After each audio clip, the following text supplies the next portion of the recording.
जय श्री गणेश जी। हर हर महादेव। मैं हूँ आचार्य संध्या सक्सेना महालक्ष्मी ज्योतिष आध्यात्मिक संस्थान से आप सभी का स्वागत करती हूँ। मेरे 3 चैनल है महालक्ष्मी ज्योतिष आध्यात्मिक संस्थान, एस्ट्रो संध्या सक्सेना और the secret of Shiv Shakti तंत्र मंत्र। तीनों चैनल को लाइक कीजिए, सब्सक्राइब कीजिए, बेल आइकन दबा दीजिए, क्योंकि हर चैनल पे कुछ ना कुछ खास पड़ा है जो आपके लिए बहुत ही इंपॉर्टेंट है। और आज का दिन आप सबका शुभ हो, मंगल हो। सभी बड़ों को प्रणाम, छोटों को प्यार, और जो मेरे हम उम्र है उनको भी बहुत बहुत प्यार आशीर्वाद। भगवान गणेश से हमेशा ही प्रार्थना करती हूँ आप सभी के लिए, आप लोगों का दिन शुभ हो, मंगल हो, और जिसकी जो भी जायज़ इच्छा हो वो पूरी हो। आज मैं आपको बताऊंगी, जैसे कि आप जानते हैं कि गुप्त नवरात्र चल रहे हैं, और अगर गुप्त नवरात्र ना भी होते तो भी आज के लिए आपको एक प्रयोग बता रही हूँ, दिए का प्रयोग। अक्सर दिया हमारी ज़िंदगी में बहुत ही खास होता है। हम जब भी किसी देवी या देवता की पूजा पाठ अनुष्ठान करते हैं तो उसमें सबसे पहले दीपक को रखा जाता है, और दीपक का एक मंत्र भी होता है, और दीपक को हम स्थापित करते हैं। दीपक बहुत ज़रूरी होता है जलाना। आप अपनी सामर्थ्य के हिसाब से कभी घी का, कभी सरसों का तेल का, कभी तिल के तेल का, और ख़ास परिस्थितियों में अलग अलग टाइप के दिए भी जलाए जाते हैं। दिए आप उसमें कई सारे वेरिएशंस कर सकते हैं। दिए बहुत ही खास और बहुत ही खूबसूरत होते हैं। और कभी कभी ऐसा होता है कि दिए के मामले में ऐसा कहा जाता है कि कुछ खास चीज़ों से बने हुए दियों का अगर हम प्रयोग करते हैं तो वो बहुत अच्छा जो है रिजल्ट देते हैं हमारी पूजा पाठ अनुष्ठान में। जैसे कि कुछ दियों के बारे में ही आज मैं आपको बता रही हूँ। यदि आप किसी खास मनोकामना को पूरा करना चाहते हैं, देखिए हमारी ज़िंदगी, क्योंकि हम लोग मानव हैं, तो ज़िंदगी में हमेशा कुछ ना कुछ लगा रहता है। कभी किसी को कुछ चाहिए, कभी किसी को कुछ चाहिए, कभी किसी को कुछ चाहिए। कोई कहता है मैं शत्रुओं से परेशान हूँ, मुझे शत्रुओं से छुटकारा चाहिए। कोई कहता है मुझे प्यार है लेकिन मेरा साथी मेरे साथ नहीं है। कोई कहता है मेरा पति या मेरी पत्नी अकड़ती बहुत है, तमीज़ से बात नहीं करती, चिड़चिड़ाती रहती है, तो उसके लिए एक समस्या। इस तरह से हर चीज़ में मेरे सास है, ससुर है, भाई है, बहन है, ये है, वो है, सब लोग इस तरह से कंप्लेंट्स करते रहते हैं हमेशा। या हम कहते हैं कि हमारे जीवन का एक 99% एक कंप्लेनिंग में ही चला जाता है। वैसे अगर टेक्निकली देखा जाए, स्पिरिचुअल फील्ड में देखा जाए, आध्यात्म में देखा जाए, तो हम लोग ये परिवार और ये सब इन सब के चक्करों में तो बिल्कुल ही नहीं आए हैं, क्योंकि ये तो मायापति यानी कि भगवान विष्णु ने हमारी चारों तरफ माया रची है, जिससे कि हम इस चीज़ से कभी बाहर ना आ पाए। लेकिन बेसिकली हम लोगों का इस दुनिया में आने का जो सिद्धांत था वो सिर्फ हमारा आध्यात्म उन्नति करना है। हम एक फेज़ से दूसरे फेज़ की ओर बढ़ें, और इस पे मैंने आपको वीडियो भी बताया था, भेजा था कि हम पूर्व जन्म में क्या थे, कैसे जाने। तो हम लोग हमेशा से ही हर जन्म में अपनी स्पिरिचुअल, जो हमारी स्पिरिचुअलनेस है, जिसमें हम लोग आगे की ओर और आगे बढ़ना है, हम लोग उस गति को प्राप्त कर रहे हैं। यदि कोई इच्छा, क्योंकि हमेशा याद रखना इस दुनिया का जो बेसिक सिद्धांत है वो एक्शन पे रिएक्शन ही है। जैसा करोगे वैसा भरोगे, जो एक्शन है उसका रिएक्शन है। कभी कभी आप लोग बोलते हैं मुझसे कि इस व्यक्ति ने इतने बुरे बुरे बुरे बुरे कर्म किए, बट इसका कुछ भी नहीं हुआ, ये ठीक ठाक है।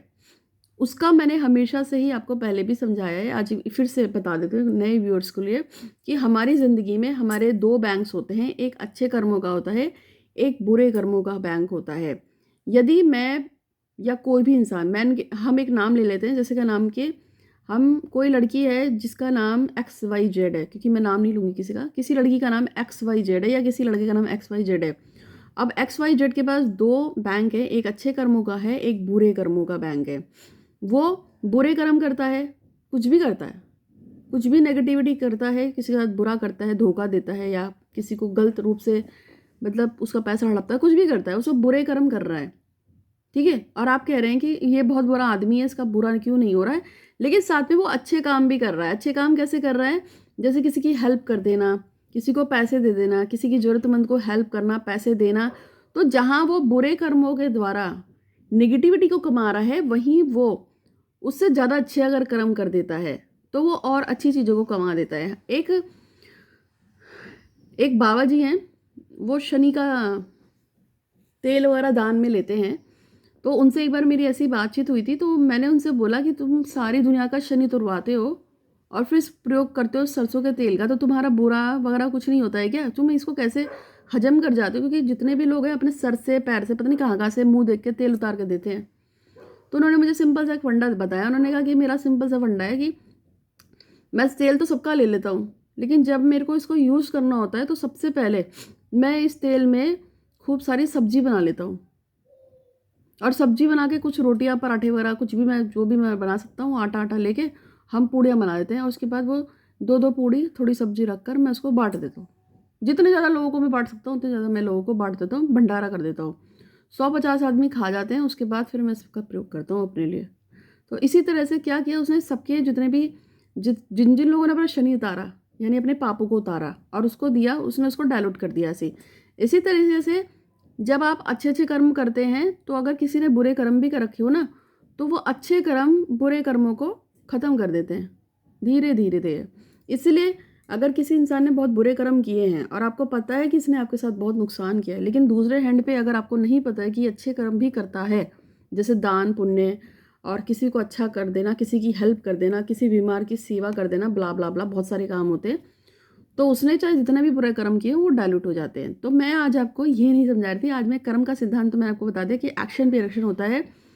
अगर वो अच्छे कर्म कर रहा है तो उसको अच्छा मिलेगा, बुरे कर्म कर रहा है तो बुरा मिलेगा, लेकिन जो बुरा मिलना है उसमें अच्छे वाले जो कर्म थे उन्होंने उसको बैलेंस कर दिया। एक चीज़ आपको क्लियर हो गई।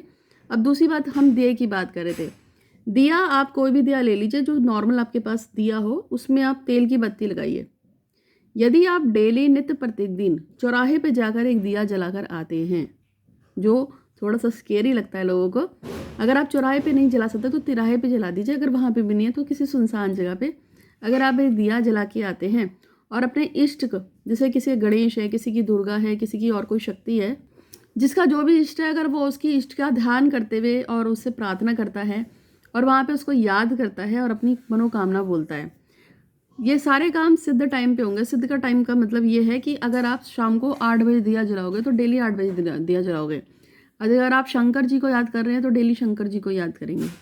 अगर आपने एक शब्द में बोला है कि आपका नाम जैसे विद्या है, तो आपने बोला मैं विद्या, मेरी शादी अमुक लड़के से यानी कि रंजन से हो जाए, जैसे मान जाए मैं विद्या, मेरी शादी रंजन से हो जाए, तो विद्या की शादी किससे हो, रंजन से हो, तो आपको वही शब्दों को 3 बार वहाँ पे बोल के आना होगा। यानी कि डेली चौराहे पे जाओगे और डेली दिया जलाओगे, अपने इष्ट का नाम लोगे, से प्रणाम करोगे 3 बार और 3 बार अपनी प्रार्थना को बोल के, और वहाँ पे थोड़े से कच्चे चावल डाल के ऐसे छिड़क देना डुक डुक डुक, और फिर पलट के वापस आ जाना है। ये अमुक टोटका मतलब काफ़ी है। इसमें आपको जो भी आपकी मन की इच्छा है उसको बोलना है, किसी का बुरा नहीं करना है, बस अच्छा अच्छा बोलना है। अगर आपको किसी ने परेशान भी कर रखा हो ना, जैसे कि मान जाए आपको अमुक व्यक्ति ने परेशान कर रखा है, जैसे कोई लड़की है चंचल, उसको अमित नाम की लड़के ने या मौसमी नाम की लड़की ने परेशान कर रखा है। अब उसको तो पता है कि इसने मुझे परेशान कर रखा है, तब भी नाम नहीं लेना चाहिए, क्योंकि आपको नहीं पता कि पिछले जन्म से कर्मास से वो आपसे कैसे जुड़ा हुआ है और आपको परेशान कर रहा है। हो सकता है कि वो आपसे बदला ले रहा हो, आपने पिछले जन्म में उससे परेशान किया हो। तो तब हमेशा बोलते हैं मेरा जो भी शत्रु है, जिसने भी मुझे ज्ञात अज्ञात रूप से परेशान किया है या मेरे नुकसान किया है, मैं चाहता हूँ या चाहती हूँ कि उसकी ज़िंदगी में स्टॉप लगे। आपको इस तरह से बोलना है। तो उम्मीद है कि आपको वीडियो अच्छा लगा होगा। अच्छा लगा तो लाइक कीजिएगा, शेयर कीजिएगा और हमेशा खुश रहिए। जब तक आपकी मनोकामना पूरी ना हो, रोज़ दिया जलाना है, चाहे सुनसान जगह पे चलाओ चाहे। और हाँ, अगर फिर भी रिस्ट्रिक्शन है कि ना तो मैं चौराहे पे जला सकती हूँ, ना मैं सुनसान जगह पे जला सकती हूँ, ना मैं तिराहे पे जला सकती हूँ, ऐसी कंडीशन में आपको आपके घर की चौखट पे जलाना है। ठीक है, समझा गया? ऐसी कंडीशन में आपको अपने घर की चौखट पे जलाएंगे या अपने घर के बाहर गेट के बाहर जलाएंगे। ठीक, तो उम्मीद है कि आपको वीडियो अच्छा लगा होगा। अच्छा लगा तो लाइक कीजिए, शेयर कीजिए, हमेशा खुश रहिए। Thank you so much.